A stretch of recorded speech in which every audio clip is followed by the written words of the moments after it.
We live in a world where trust has become the most expensive currency in business. Customers are taking much longer to make decisions, and visibility often beats capability.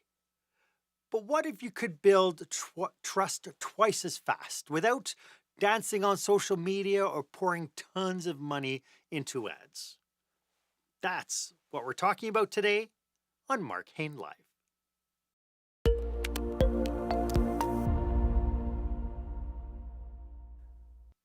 Welcome to this episode of Marc Haine Live. Of course, this is where small business owners and entrepreneurs develop new skills to help them create the jaw dropping, show stopping experience that our customers and our employees deserve. I am your host, customer and employee experience strategist Marc Haine, and I'm really thrilled that you're here with me today because my guest for this episode is Carrolee Moore, the visibility fixer. And today we're going to be pulling back the curtain on how overlooked experts can finally step into the spotlight. And by expert, I mean, you, you watching this, you're an expert. We're going to explore how podcast guesting can help you build trust twice as fast, attract qualified leads without the social media grind, and turn every interview into a business building opportunity. So stick with us. My one ask is that if you know somebody who is just like you, just challenged with trying to get visible, challenged to stand out in their marketplace, please make sure you share this information with them. You could take the link, you could share it with them. Knowledge is power, but only if you share it. So please share it. Be generous and share it. And of course, if you haven't done so yet, please make sure that you subscribe to this show. We're heading towards 2,000 subscribers. We have tons of downloads, but only 2,000 subscribers. Are you one of them? Please? I'll tell you, you have probably noticed it. The loudest voices get the most attention, even when the real experts are quietly grinding in the background. And the problem? The buying cycle's slowing down, and decision makers are really hiring who they see, because who they see is who they think they know, not necessarily who is the best. And that brings us to our question of the day.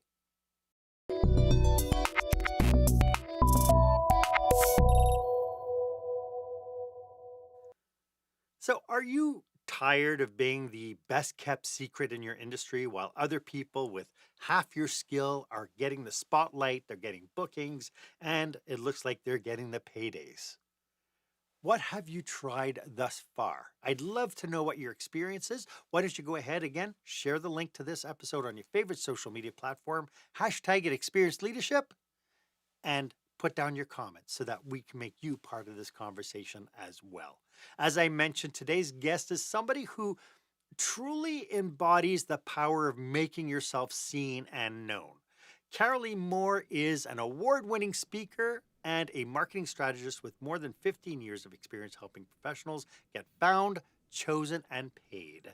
She is the CEO of the Podcast Pitching Society, and she's helped countless entrepreneurs and service-based leaders land guest appearances that have led to five-figure contracts, book deals, and a full pipeline of leads without the social media burnout. She's known in the industry as the visibility fixer, and today she's going to help us use podcast guesting to amplify our voice, shorten our sales cycle, and turn conversations into conversions. Carrolee, welcome to the show. It's so great to have you. Thank you so much for that lovely introduction, Mark. I'm going to snip that and carry it with me. Snip it and digitally frame it. Right. So let's talk. Can you dig a little bit deeper into how you serve your clients? Who are they and how are you serving them right now? So I always joke that we really serve the nerdier the better. And so the person who's been doing all of the things in the background for the last 10, 15, 20, even 25 years, who is tired of being known for what they do, right? In their circles, they obviously have built enough trust to say, okay, I know what I'm doing. They now want to be known for what they think, right? They've done it enough They understand their industry enough. They know where all the bones are buried. And now they're trying to change some things. Now they're trying to break through new walls, trying to innovate, and also trying to help those who are maybe coming behind them, or maybe like, hey, don't make the same mistakes that I did. Whatever it is, they're really wanting to become thought leaders in their space. And we come along and say, hey, social media is great, but it is an influencer's game, and you're being taught to try to be an influencer when you're really not. You're an expert, you're a business owner, and your visibility and your path to actually getting people to trust you and spend money with you is very different than someone who is peddling, Jergens body lotion. Very different.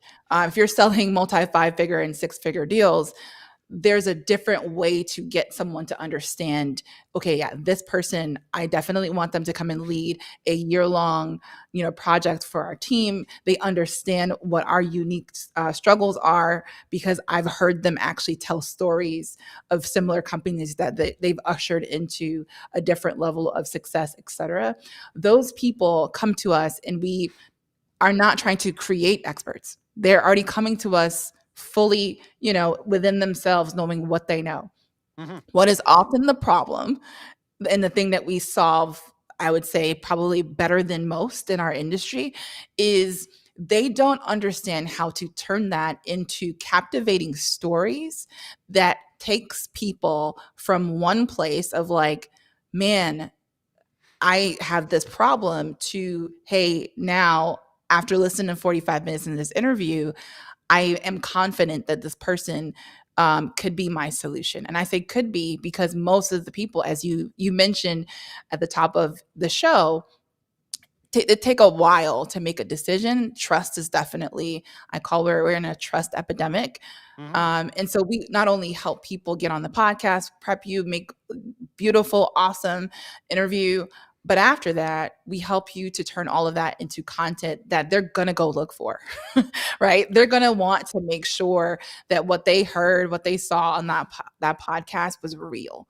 And so Yeah. when they go and find you, we want to make sure that that matches what they were experiencing with you on that podcast. And so it's really a soup to nuts kind of experience. We help to research, find you really quality shows that have proper downloads, that has a producer or a host that is actually promoting the show. They have a community, they have like systems behind it. And so unfortunately, there's millions of shows, but not a lot that are actually being taken seriously and taken care of. And so we try to find those for our clients through research. Then we actually prepare them. My background is in sales and marketing, heavier on the sales side. And so even though, like, yes, these are conversations, there are ways for you to tell stories that get people engaged, that to like you, but also you're telling them something about yourself, what is unique about you, and how they could potentially see themselves in the person that you helped, right?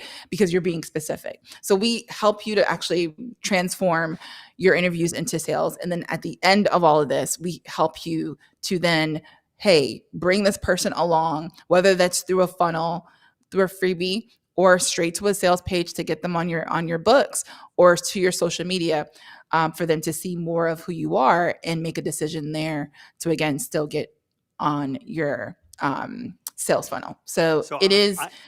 Go ahead. I imagine that people tuning in, there's some entrepreneurs who are tuning in going, Yeah.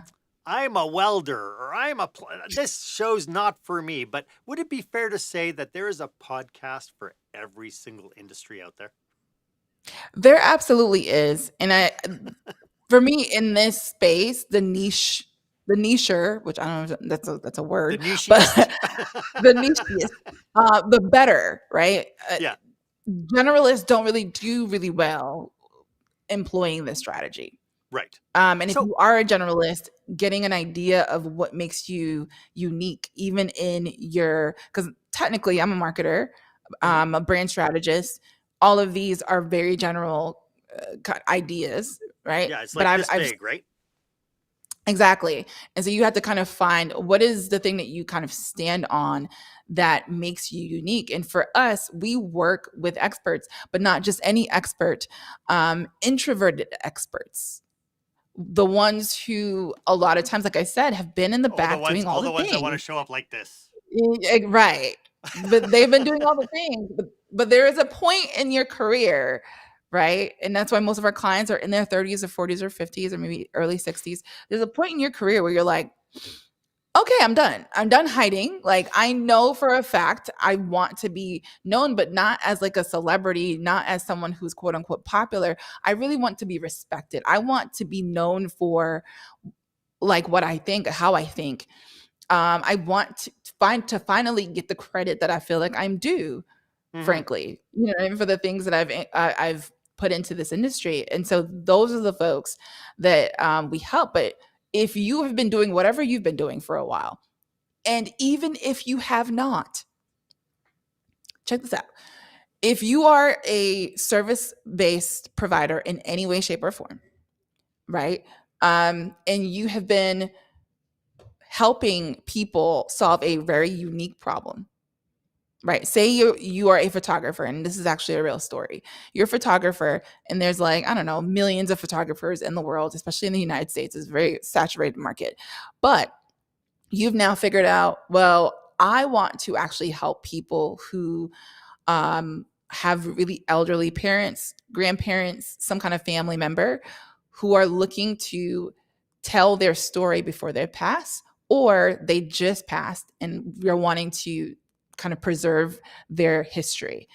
That person, yes, you're a photographer, but now when you go on a podcast, you're talking about the power of preserving history, of preserving stories. You're talking about the power of storytelling. Whatever it is no longer about photography.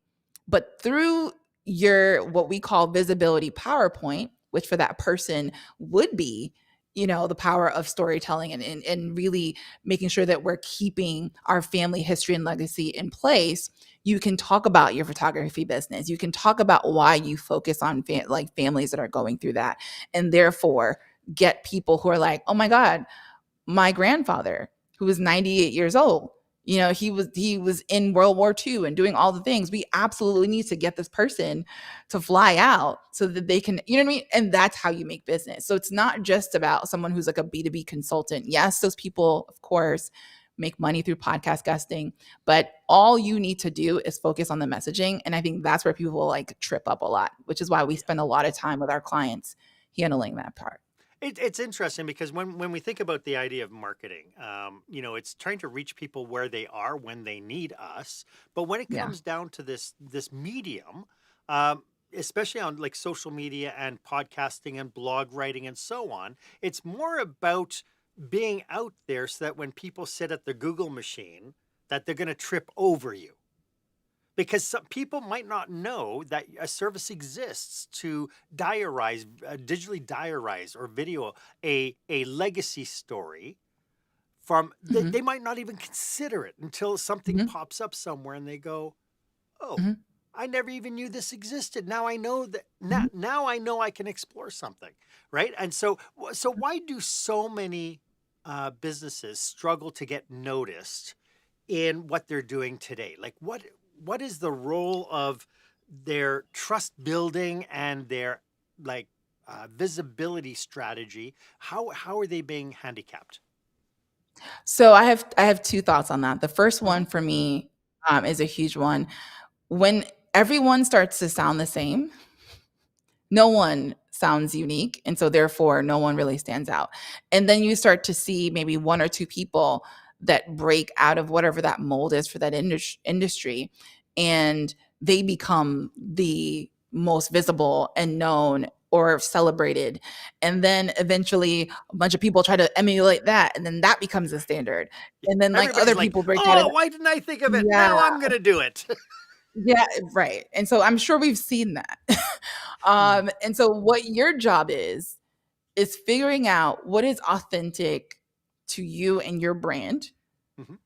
and what is the language and messaging that the people who you want to serve are already using to describe what their problems are, right? If you can feed back those same words to those same people, they are always going to choose you.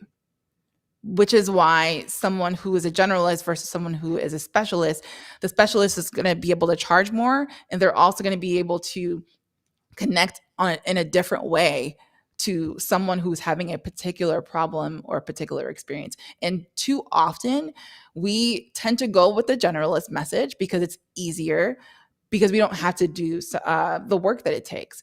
A part B to that is large corporations like McDonald's, Nike, etc. They're constantly doing some level of market research, constantly. They want to know whether the colors in their restaurants actually make you feel the way that you need to feel in order to like buy more. They want to know, okay, if we say these words in these orders, hey, okay, is that all? Is that all? Is that all? Hey, that actually gets people to order more. Let's figure out some other ways that we can get. They're testing everything. And for small businesses, we're so scared of failing that we test almost nothing. What we would rather do is go and look at someone we consider to be successful And and mimic whatever they're doing, because it's like, okay, it's working for them, it's going to work for me, versus saying, let me go and talk to the people that I actually want to serve and hear what they want, understand what they need, understand how they actually talk about their problem, what words do they actually use to describe what they're going through, and then you can actually market in that way. You're always going to sound different than the rest of your market, like your competitors, when you are speaking your customer's language. And you will end up being that one or two that pops out of like the cacophony of mediocrity, I call it, which is just noise. yep, sea of um, sameness, category language. We have all sorts of different labels ooh, for it, but it's all everybody sounding the same. And what it's funny because when I reach out to some people, I say, check your competition, check their websites, and are they speaking the same way you are? Because if you then you're not exactly. differential, right? Are there You're any not. myths about this idea, the myths that we need to bust about this idea of being visible? Yeah, I think the first myth to me is when we talk about visibility, we go straight into the channels. Meaning, when I say channels, marketing channels, say social media, email, those are considered just kind of vehicles for your message. Those are channels, right? We jump straight to that. But we were just talking about a very core part of visibility that I do think people hop, skip, and jump over. And unfortunately, that actually leads to just really boring content, boring brands, and kind of just fall into it. We are not trying to understand and fully gauge who we are. And if you're a solo entrepreneur, this is again a thing of like, who am I? Who do I want to be? Who do I want this brand to be? What do I want it to actually sound like? Who do I want to serve? What do they need me to say? How are they describing their problems? Answering all of those questions first, because, and I used to say this all the time, it was a little harsh, but it's the truth. If you pour more attention on a hot miss, it doesn't now become like a really great, amazing thing. It just is a hot mess with more attention on it. And a lot of times that's what people are building, is just a hot mess. And just to give you an example, you go viral, but if you're not ready for that, if your product and your back end is actually terrible and you don't have a way to deliver at a high level and you're not ready for the thing that you're saying you want, like, it's actually not going to do your business any good. So visibility, we start at the vehicles. We start at the, oh my God, I want like 100,000 followers. Oh, wouldn't it be awesome if I went viral tomorrow? Not really thinking about the other piece of this, right? The messaging and also the systems behind it to make sure that you can manage the weight of it and leverage the opportunity. And it's interesting because what we talk about essentially with our marketing strategy is having a component of our business that really has nothing to do with our business, our actual day to day execution of the business. It's Yeah. looking at the legacy component and building on what we do so that you're guaranteeing a success later on. And so the effort that people put into it, it becomes more of an afterthought because I'm too busy. Is that fair? Yeah, which I think it's so interesting that people in their minds separate what is happening with visibility, yeah, with the rest of the business. And it's like, no, like I mentioned, if it doesn't matter if you get visibility and you don't leverage it, you're still going to be having an In the issue dark. with cash Yeah. flow, right? You're not going to really be able to do much with that. I knew someone who went on Good Morning America and made $0 from all of that exposure. And I'm sure if you asked any business owner, "Hey, would you like the opportunity to go on Good Morning America?" they would say yes. Hmm. But are you actually ready to leverage those opportunities? And a lot of people are just not. They're not.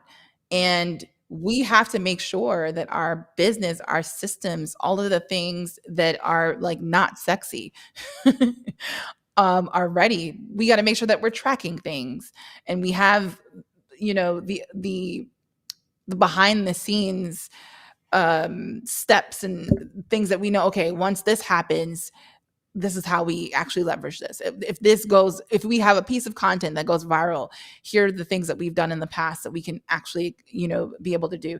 If we get to go on a podcast like this one that has an awesome audience, here's how we're going to make sure that we leverage this opportunity and not just kind of like, okay, great, the podcast is over, shake hands and walk away. There are things that people either don't want to think about because, like you said, it feels like an extra nice to have, and then things that people are terrified of, and so Hmm. therefore they don't even try to do anything about it, Is it right? fair to say? Is it fair to say that when people do like guesting on podcasts or get on national TV or go onto a radio show, the perception is I do A, so then I must get B, as opposed to I'm going to do A and I have all this work to do to get B. Because in my mind, I'm thinking that You hit that's you hit it on the nail. there you go. Because it's I think I don't know what's with our mental economy, but it really seems to me when it comes down to like marketing strategies, marketing processes, and the different kinds of mediums by which we could do that. There, I'm always sitting down with CFOs, and their one question is, "What's the ROI?" We're going to do this one strategy. We're going to do this. We'll put up a billboard. What's the ROI? How do we measure the and it's like, this is not this is like a seed in the ground. What is the ROI of putting a seed in the ground? The very next day, nothing. The day after that, nothing. The day after that, nothing, right? It takes time, right? And it's all part of a whole, isn't it? Yeah, I think that's the reason why content marketing took so long for people to really get buy-in. Okay. um because advertising, you can understand, okay, I spend $500,000 on this ad campaign, I'm expecting this many clicks, I'm expecting this many purchases from these many that is kind of one way of looking at it. Whereas when you think about content marketing, there's a compounding effect. There is the idea of virality now that was not the case when it first started, right? So like a piece of content can go viral. And so now everybody's chasing viral content. It's like, but to what end? Because if something that has nothing to do with your business, like if you're dancing on TikTok pointing at corners, um, and it goes viral, that doesn't help your business if you weren't pointing to things that is connected to your bit. Like, there's a lot that goes into this that I think when we try to simplify it into, well, I do this, like you said, I do A, and so therefore B is inevitable, we miss a whole lot in the middle. And I also really, really, I want to challenge anyone who is even thinking about podcast guesting as a strategy to make sure that you understand the before and the after of it. The before is the prep. Yeah. And I think a lot of people, whether it's social media and you're no offense, hiring VAs to put out content. So they're putting out content, but it's not great content. So it's not doing anything because there was no plan before. Right. There was no strategy before. You probably didn't give them that much guidance. Just said, "Hey, I want you to talk about healthcare," or whatever It's the case is, and that's what. because they said they know what they were doing, Carrolee. Yeah, okay. They should That's have not a pass as a known. business They owner. said they knew what they were doing. This Yeah, is that's this is listen. the constant feedback I get, right? Is like, oh, I hired this person who said they could do this, and I see that they're posting 4 or 5 times a week. Why is nothing happening? Yeah. There is, and this is coming from someone who owned a marketing agency and had like managed social media campaigns, email campaigns, et cetera, for clients for years. So I take what my opinion is for what it is. When you are a business owner, when you are the person who has a clear and deep understanding of what you do, your responsibility to someone who is working for you, doesn't matter in what capacity, is to make sure that they're clear on what the vision is, to make sure that they're clear on what the messaging is, to make sure that they're clear on like how you want to sound, how you want your brand voice to be. Then it's their job to then go and do the thing. So whether you're using AI or you're using a live person, it's the same idea. And too many people, whether it's again, it's AI or a VA or whoever, is they're ceding their creativity to someone else or to a bot and not taking full ownership for that. And what you will find is your brand just starts to sound like everybody else because there is no differentiator. Because at the end of the day, you are the differentiator. That is the core like point of this. So that's what I would say to that for sure. Yeah. So for the people who are tuning in saying, "Oh gosh, I podcast guest, I don't think I could do that." I'd love to get into some specific strategies that the audience can use, and we'll get to that right after this. When the spotlight shines on your business, are customers applauding or yawning? In other words, how is your business performing? Make your business a star with the new book, Lights, Camera, Action, Business Operational Excellence Through the Lens of Live Theater by Marc Haine. Marc uses his business and acting experience to help you see your business like a live show, so you can create a performance your customers will never forget. Buy Lights, Camera, Action today at your favorite online retailer or directly at marchaine.com. Welcome back. I am speaking with the visibility fixer, Carrolee Moore.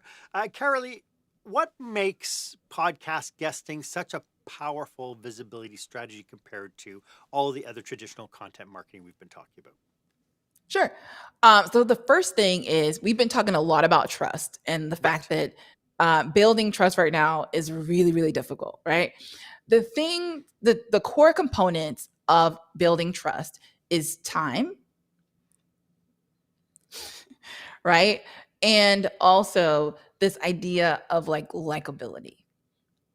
And what happens a lot on social media is you either are able to get a lot of your personality in there, but it's hard to pull that in there with your expertise. It's very hard. Mm. And most business owners get that wrong. Because you want to give all the information, you want to give so much juice, all the whatever, and then you just sound like you're an encyclopedia with no personality, right? Or you find yourself doing TikTok dances and you're not talking about your business, right? Where people like you, it's cool, but it's hard for there to be kind of that combination.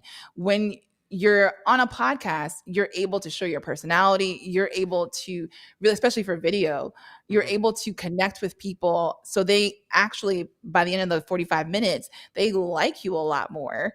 But you also get an opportunity to show your expertise, something that is incredibly hard to do on social media for an extended period of time, right? And so, would it be fair to say that these are all like, so even with social media, or even when you take snippets from videos, these are all kind of add ons to help create the whole picture?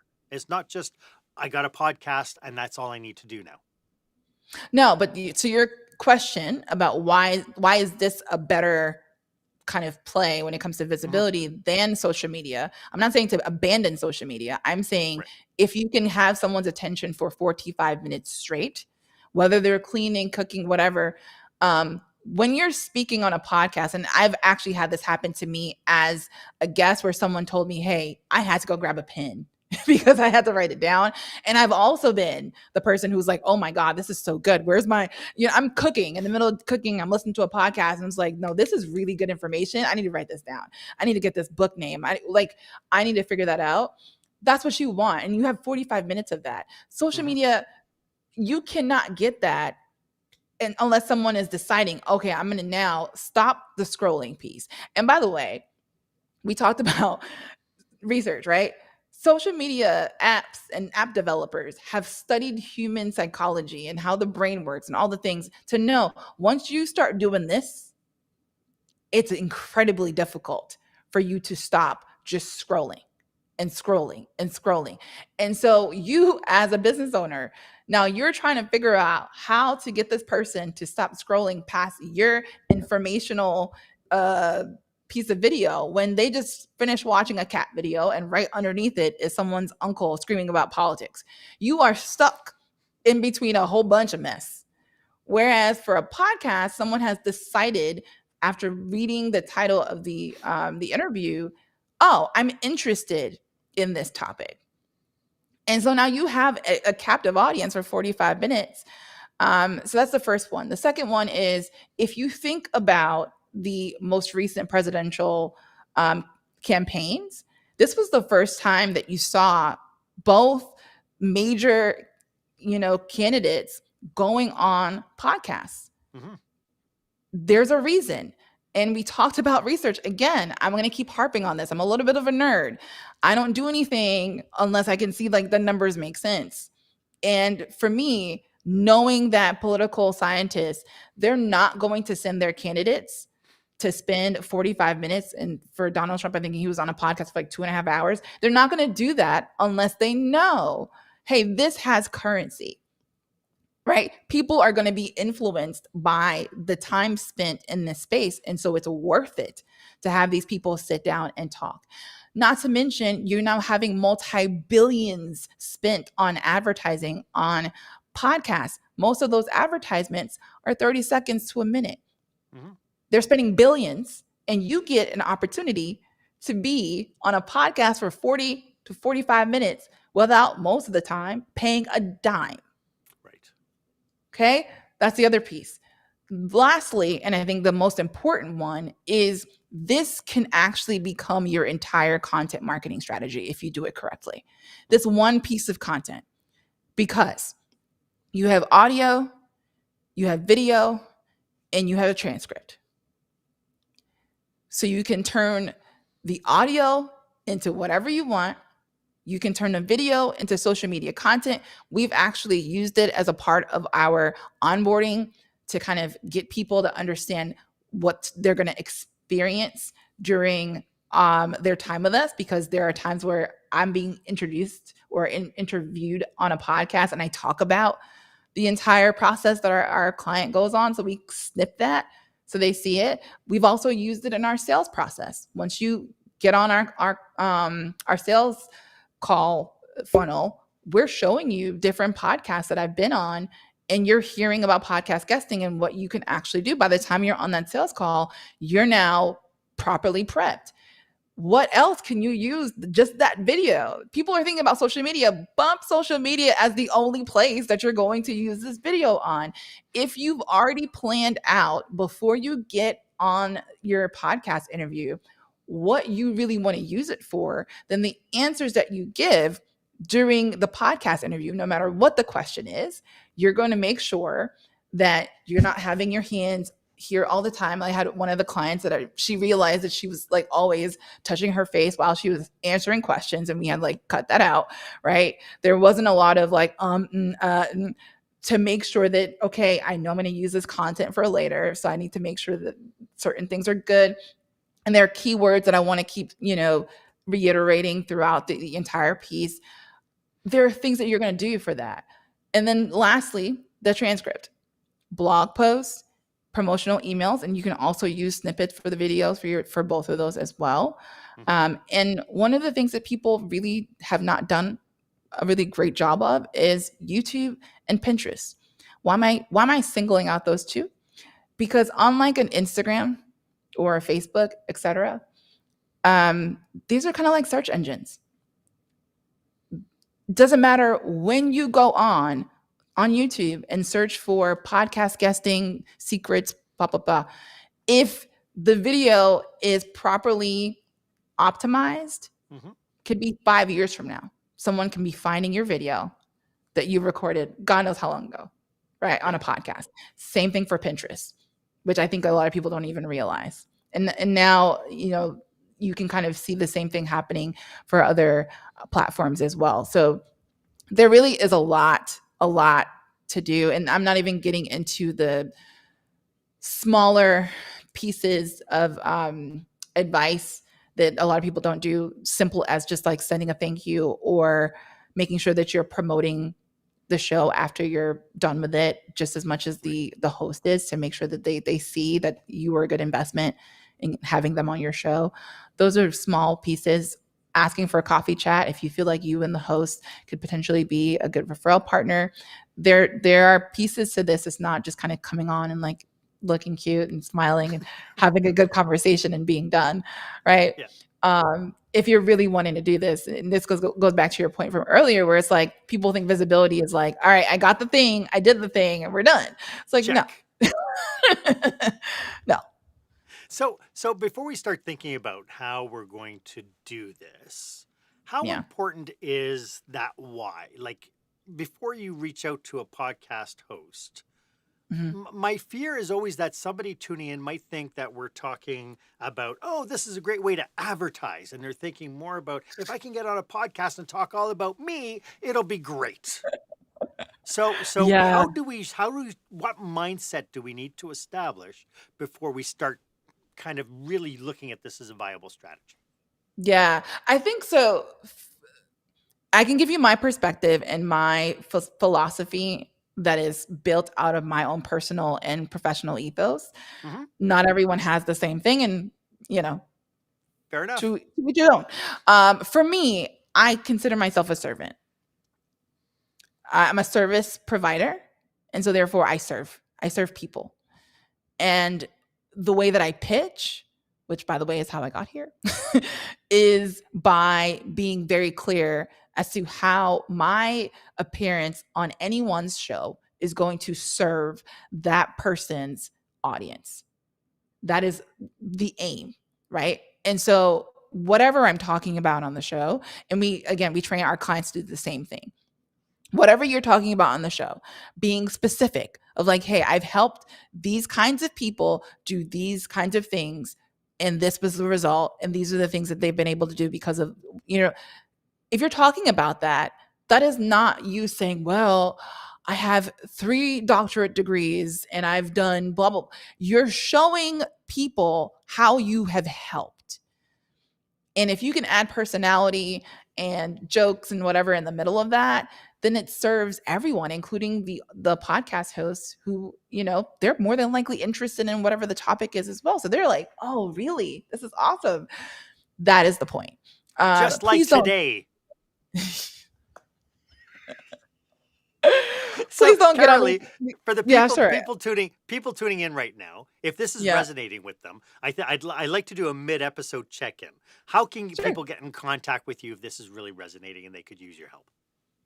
Sure. So we have a few different ways for people to work with us. If you are in your DIY era, we have a DIY pitching system. It's actually the same system we use within our agency. We've just packaged it up for you to be able to do it on your own.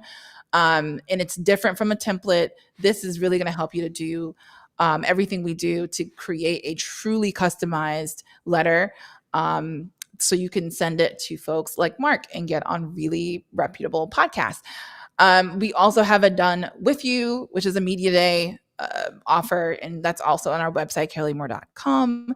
And our Done For You, which is, again, like the entire soup to nuts. That is a 6-month engagement. And we actually have a 30-minute, it's a free complimentary 30-minute strategy session that we're offering everyone who's listening right now. If you're interested in actually implementing podcast guesting, but you're like, I have no idea where to start, what this looks like, all the things. I would love to talk to you. I'm going to get all up in your business. I'm going to look at all your channels. I'm going to give you my honest opinion as to like what is happening for you, what people are probably seeing, and then kind of talk through what solutions could look like. And we do have, like I said, solutions for like anyone in any place within their business, budgets, and all the things. Love that. You talk about, in your notes, you talked about pitching without positioning. Can you unpack what that means? So we've actually been talking about that this entire time. I know. If you don't have a unique, what we call your visibility PowerPoint, the thing that people can come back and be like, okay, yeah, this is the hill I'm willing to die on. Right. Right. If you are in organizational leadership and you are wanting to help corporations function better, and the hill you're willing to die on is to say happy people equal better or higher performing teams, right? Then that is one, a fantastic way to pitch a podcast about leadership. And you can also then tell stories, if you went back to like, hey, case studies of how someone brought you into an organization that they were at each other's throats and could not kind of get on the same page, and you were able to help them figure that out, and because of that they were able to make multi-millions or whatever. Like, it all started from this place of like, this is what I feel is the thing, this is the hill I'm willing to die on. That is the intro to everything else, right? And that is, I think, the part that people often miss when they're pitching. When somebody's looking at this and saying, yeah, you're absolutely right, this is something I need to do, how do they get, because you mentioned it, there are millions of podcasts. Like, you go on to Spotify, there are how do you select the right podcast to guest on? And how do you define what right fit means? Yeah. So we actually created a rubric for our clients. Again, going back to my nerdy side, which essentially is a number system. If you've never used a rubric before, I'm sure if you've been through like 4th or 5th grade writing, you've gotten there. I would strongly suggest that you understand what you value. Because if you're wanting to get on huge podcasts, then that's cool. If you're wanting to get on a specific kind of niche podcast in a particular industry category, etc., then that's where you start. I would say a lot of times people focus on the big numbers of it all and don't really look more into like who's actually listening to this podcast. Because, no offense, you can go on a really large podcast, like a Mel Robbins, et cetera. And if you're not clear on who you're speaking to, then it's just going to be an opportunity to say, I was on a Mel Robbins podcast, and like, that's it. That's your claim to fame. But you're not going to make any money. Like, you're not going to be able to say anything beyond, hey, I was on this thing. And that is a waste of an opportunity, right? And so when you think about the why, think about like, what do you value, and can you actually get what it is that you would want from the experience? It's not just about how many people are watching you or looking at you. Are these the right people? I would much rather be in a room with 15 to 20 right fit people that are prime to actually take action on my offer, than be in front of thousands of people, honestly. Yeah, thousands of people who are tire kickers who have nothing to do with that what you're talking about. Yeah. And and that's always been my challenge with visibility. And when I talk to marketers and they'll say, oh, we'll get you so many views, and it's like, but views, that's like saying you're going to expose me to the world. It doesn't matter. Yeah. Right? Yeah. It's like, how do I know that you're going to be, that the views are going to be my clients? And I think that's the power of podcast guesting beyond anything else that I've done personally. And when I say some of the stat lines about podcast guesting, I think people either be like, oh, she's lying, or that like roll their eyes like, sure. Yeah. But this is one of the most profitable marketing channels for experts, especially if you are charging five figures, multi five figures for your actual contracts, or if you're a professional speaker, someone who one contract would be, five figure. This is a phenomenal way, because I'm not talking about you selling socks, right? Where it's the $7 pack or whatever the case is. If you are able to just meet 3 solid leads, and each of those leads will get you $50,000 in a contract, would that not be worth Every single minute. going? And really, to your point, Yeah. the only investment that you're making is the time. The It's the time. pre-prep time. It's the time to record the episode, and then it's the using all the assets afterwards. Right? Yeah. It's a time. And Yeah. that's why you have to be really, really, we're very, very brutal when it comes to our research process for our clients. Mhm. There's not a moment where I'm like, it's okay, just like throw it. No. If this podcast doesn't feel like, to me, it's going to be worth that person's time, and I literally mean like in dollars, then we're not doing it. And I feel the same way about myself. And I think that's the other piece of this too, is there are a lot of people trusting agency owners, podcast guesting agency owners, who are not actually doing podcast guesting, which I think is wild to me. Yeah. Well, and again, I get a sense that a lot of these agencies that flag themselves as podcast guesting will get you on, 5 podcasts a month. Again, I don't get a sense that these are targeted strategic placements. I think it becomes a let's throw the spaghetti on the wall and see what sticks strategy.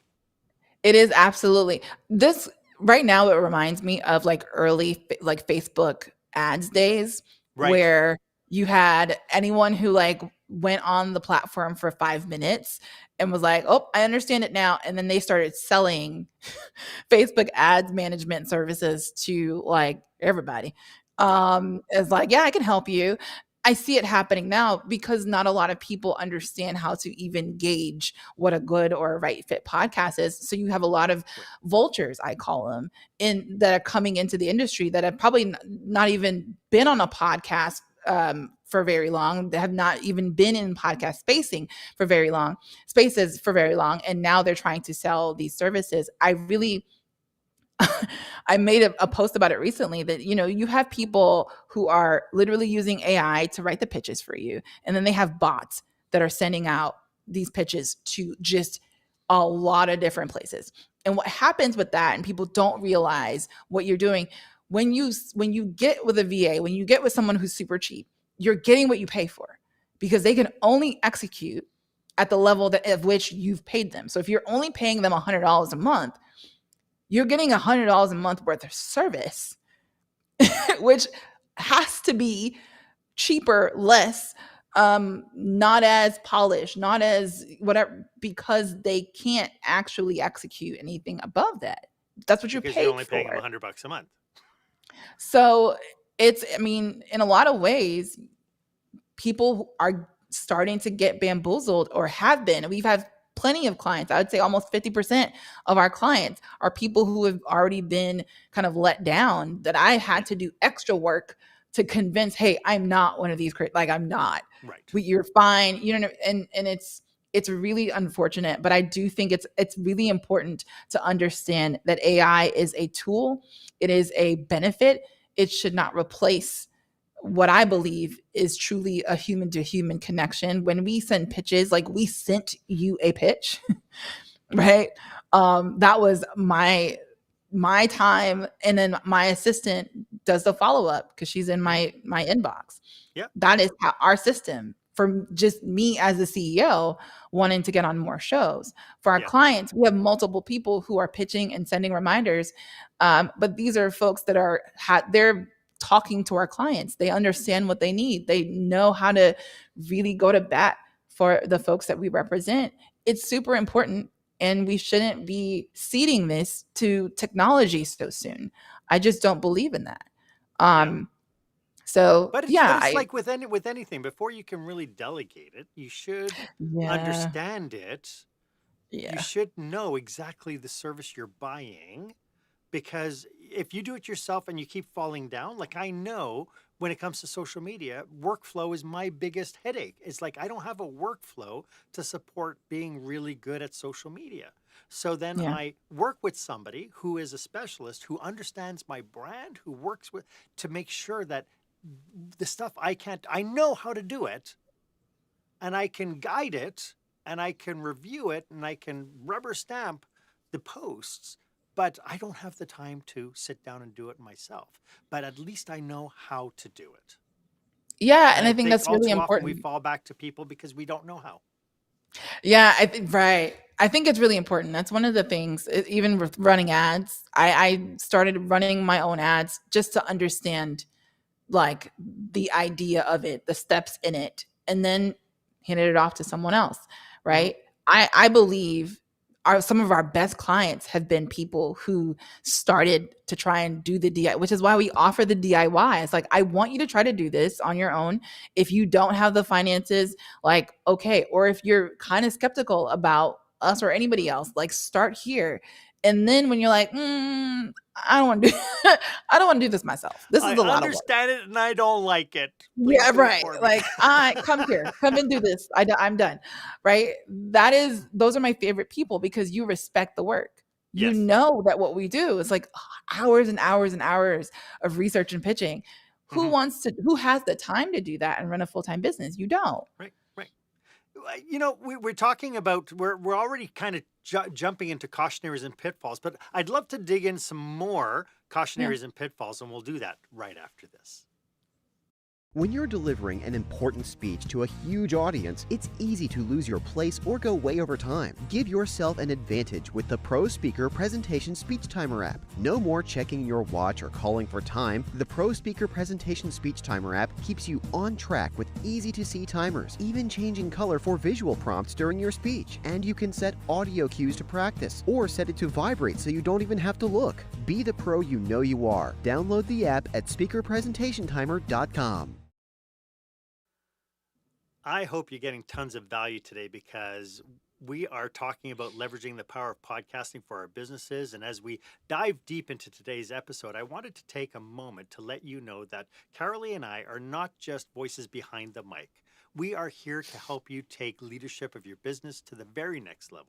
And so whether you're looking to, I don't know, empower your team, enhance your customer and employee experiences, simply need a fresh, actionable insights to navigate today's business challenges, we're available for leadership retreats, conferences, and tailored workshops. I've spent years working with businesses just like yours, helping them transform underperforming leaders into influential, effective game changers. And Carrolee brings a wealth of experience in leveraging podcasting and strategic content to drive real business results. Together, we offer a unique blend of expertise and practical strategies that can really make a difference for your organization. So, my pitch is, if you are planning an event and you want to provide your team with impactful, high energy sessions that leave them equipped and inspired, let's connect. We'd love to bring our knowledge and our passion directly to your team, helping you not just work in your business, but truly work on it.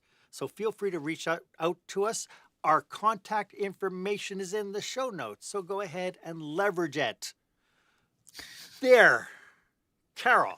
That's the word for the day. Carrolee, Leverage. what's one thing listeners can do today to start closing their visibility gap? Well, we actually just said it. I think one of the things that my favorite activity when someone comes up to me and says, I want to be more visible. I want more eyeballs on my business. I need more. And I start to talk to them. And what I find out is they've either done a TED talk, they have plenty of features, whether it's local magazines, etc. They've done things already that they've never leveraged.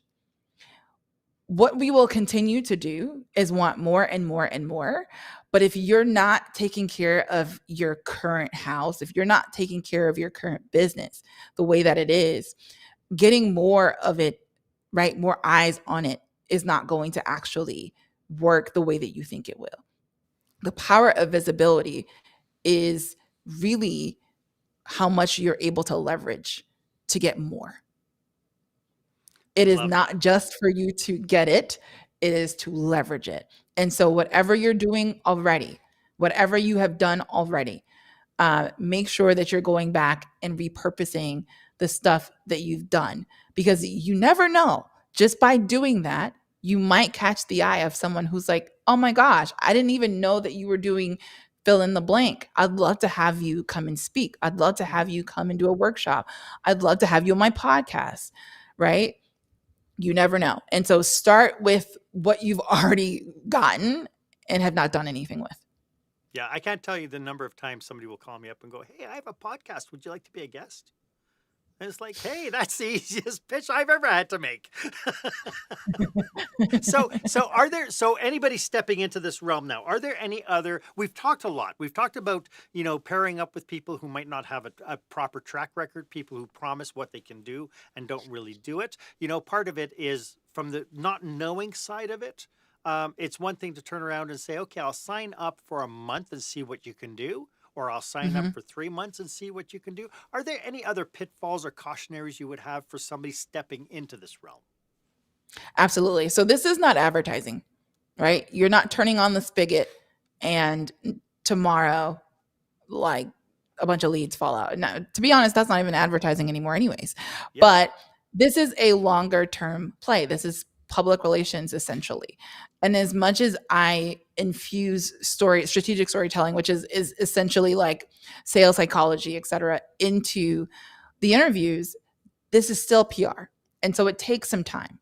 You will find that 6 months after you've done a podcast, 3 months after you've done a podcast. I had a friend who had 2 years after she did a podcast. She became a client of ours and told me the story. 2 years after she did a podcast, she got invited to do a paid panel feature at a large research university because they found her on that podcast 2 years later. And so Amazing. it's a longer term play. It is not a set it and forget it. And it absolutely is not like, oh, I'm going to do this today and tomorrow's. So if you're looking for a cash infusion strategy because you're about to be out of business next week, it's probably not the best thing to do. But if you're looking for something that's going to eventually, as you do it over time, become the differentiator between you and your competition, because you'll have so much content, so much stuff out there. When someone researches any keyword that is related to your business because you have done it so many times, it's going to be a lot easier for people to trust you, to think of you as the authority. It is fantastic, but it is a longer play. Yes. This has been such a great discussion, Carrolee. As we wrap up, do you have any last thoughts about what we've been talking about today? Yeah, I do. So one of the things I like to close out whenever I'm doing a workshop or anything, especially with corporate leaders, is talking about what is really important. And the thing that we miss, and we're kind of ending the way that we started. The thing that we miss a lot of times is that it starts with us. You really have to get clear on who you are. You have to get clear on why you're doing what you're doing. You have to get clear on who you actually want to serve. And once that work is done internally, once you are fully visible to yourself and you know who that is, it becomes exponentially easier for you to be okay with being visible to everyone else. So in a lot of ways, and a lot of times that I've seen, people's visibility issues, meaning that they're having an issue getting more visible, is actually not just because, oh, more people don't know that I exist, is that you haven't really figured out who you want to be in your space yet. And so it's really hard because you sound like everybody else. Mm-hmm. Once you tap into who you truly are, how you truly sound, what you bring that is very different from anyone else, even if they do the exact same thing, once you really do that, you will start to see that visibility becomes more enjoyable, meaning the more eyes that come on you, you're not like, oh my God, don't look at me. It's like, hey, friend, Yeah. It's What's going relationship on? building. Yes, it's exactly. And when you are fully okay with who you are, like all of that becomes a lot It's easier. become, and it's so And easy. It's so easy when yeah, you're just yeah, who you are. Yeah. yeah. So, and we don't start there. We try Yeah. to skip that because it's the hard part, but you Yeah. can't skip that. I love it. Could you remind everybody one more time how they can get a hold of you? The best way for you to get a hold of me on social media is on LinkedIn, Carrolee Moore, CarroleeMoore. And that is LinkedIn. Everything else that you'll need to know will be in the show notes for you to get that free 30-minute visibility strategy session with me and be able to walk through what you can actually do by the end of this year to completely change what you'll be able to do in 2026. I love it. Carrolee, thank you so much for your time today. Your passion, your expertise, it's been brilliant. Thank you so much for doing this. Thank you so much for the opportunity, Mark. It's been awesome. Hey, why don't you let me know if this was of value to you? As always, my offer stands. If you would like 30 minutes of my time to brainstorm your business with you and your team, feel free to book yourself on my online calendar. The link is in the show notes. It's the one that's conveniently named meetwith.markhaine.com. It would be my absolute honor to be of service with you. And while you're at it, leave a comment or a review about this episode. I'd love to get your feedback. Was this of value to you? And of course, if you haven't done so yet, please make sure you subscribe to the podcast. That way you get notifications when I bring you brilliant, brilliant people just like Carrolee. You'll get notifications and you'll stay connected if you subscribe. So I'd appreciate that. Thank you so much for joining me today. My name is Marc Haine. I hope you stay safe, stay healthy, and I hope you dare to be the exception. Bye for now.